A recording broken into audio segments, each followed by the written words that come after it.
Well, I want to welcome you back. Today we're going to be talking about leading a small group, and small groups are a major part of what we do in youth ministry. We're not going to make you an expert on making those ninth grade boys focus and share deep insights every week. That can't be done here in one session.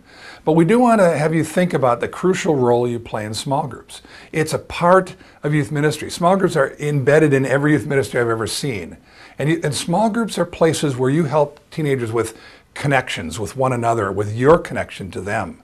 Small groups are places where we create safe places where kids can share life, talk about questions, wonder about life.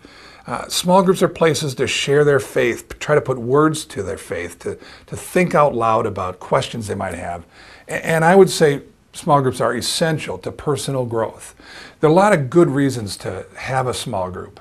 They're a part of what it means to be a community of faith, to gather in moments where we have conversations. But there's also a lot of different reasons to have small groups. And you need to be clear about yours. Sometimes we're not even clear about why we're gathering. We just keep bumping into a small group for 40 minutes every Wednesday night. I would say that if you're more intentional, again, that's part of strategic planning. Is it about teaching in your small group? If that's a part of it, then be clear about that. Is it just about fellowship? Is it just about sharing equal terms and talking together and living life together? If that's your primary goal, then you want to be clear about that. Some groups are built around service. We gather as a group so that we can serve other people in the name of Jesus. That's a great reason to have a small group, but you want to be clear about that. And a fourth reason to have a small group is to influence each other's behavior. AA group is an example of an influence group. We gather weekly to share with one another about our life so that we can help you stay on track. We can influence how you live and experience life. You want to be clear if that's your purpose. Sometimes groups say they're teaching when in fact they're about influence. They say they're about service when they're in fact they're about teaching. So just be clear about why is it you're gathering. Again, that's following up our last session on strategic planning. Why are you here? What's the purpose? And it might be that that changes over time. That's fine. But just be clear about that. I'm going to give you a quick kind of a list, some tips on leading small groups, kind of things I wish I knew at the beginning to get you thinking, and then you're going to get into groups to try to apply these and talk about this. Because really remember this, folks, small groups is way more than just filling out a worksheet, just going through the information. Here are a couple things I'd like to remind you of. One is atmosphere is crucial. How it feels to be in the group is essential for teenagers. Do they feel welcome? Do they feel cared for? Do you notice who they are? Do you remember their name? Don't ever forget how important atmosphere is. Secondly, relationships are more important than content.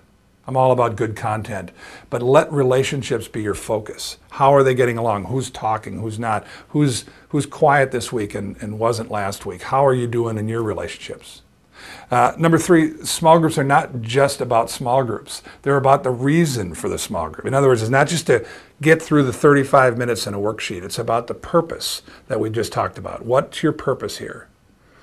Fourth reality is that preparation is essential. Spontaneity works best after you're prepared. Don't go into a small group not knowing what you want to talk about, not knowing the biblical references, not knowing the topic. Have some preparation. Then you can respond to needs and opportunities after that. Fifthly, be graceful. Tread lightly on people and ideas that they share. Some kids are very nervous about small groups. They're not sure how they're going to be cared for. Are their ideas going to be rejected? Honor their involvement. Thank them for courage to share an idea. Be graceful and you'll become a more effective small group leader. At the same time you're being graceful, number 6 is control is important. If you aren't in charge, someone else is in charge. So you need to manage things like time and who talks and who doesn't, and that's hard sometimes. But small groups require you as the leader to manage it, and manage it well, and manage it gracefully. And while you're managing it, number 7 is don't be afraid of silence. There will be moments where no one says anything, and it can be very threatening. Studies have shown that most small group leaders fill silence way too soon. Let it sit. Maybe rephrase the question rather than just jump into the answer. Don't be afraid of silence. Sometimes it means kids are processing. They're wondering about the question. Work with it, and you'll have to get more comfortable as you do it as you go. Another part of small groups, number 8, is routines and rituals are a part of a good small group. Every small group should develop certain patterns, and you'll figure out what those are. How to start a group.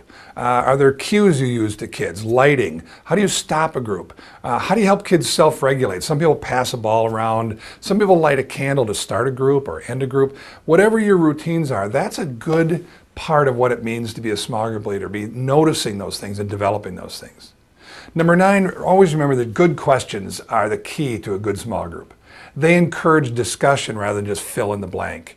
They're more about open-ended, how is life kind of questions versus closed-ended, right-wrong kinds of questions. Now, there's going to be all kinds, but be working on good questions. We're going to give you a worksheet with some ideas about this, so that'll be a resource that you can have. And then the last one, number 10, is have prayer be a part of your small group. Requiring prayer is in this to remind them that we're the God people in your life.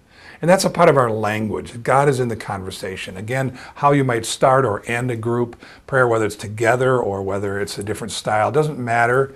But you're the one that sets all of those things. And remember, in all of these tips, you really matter. The leader is a big factor. You are a part of how the small group goes. And I know that can be scary, even threatening, to lead a small group. I have had small groups die right in front of me. Not literally kids die, but the group itself just kind of wither. I've been a part of a great group. I've been a part of small groups that haven't gone well. So it doesn't always go well, but small groups are essential to what it means to be in ministry. When you go on the trips this summer, there will be moments where you get to break into groups. And we want you to be thinking about these things in this conversation. We're going to give you some tools, some ways to talk about your fears, your concerns about what it means to be a small group leader. So we hope this session will really get you thinking more about it and be a little more strategic. So good luck, and thanks for being a part of this session.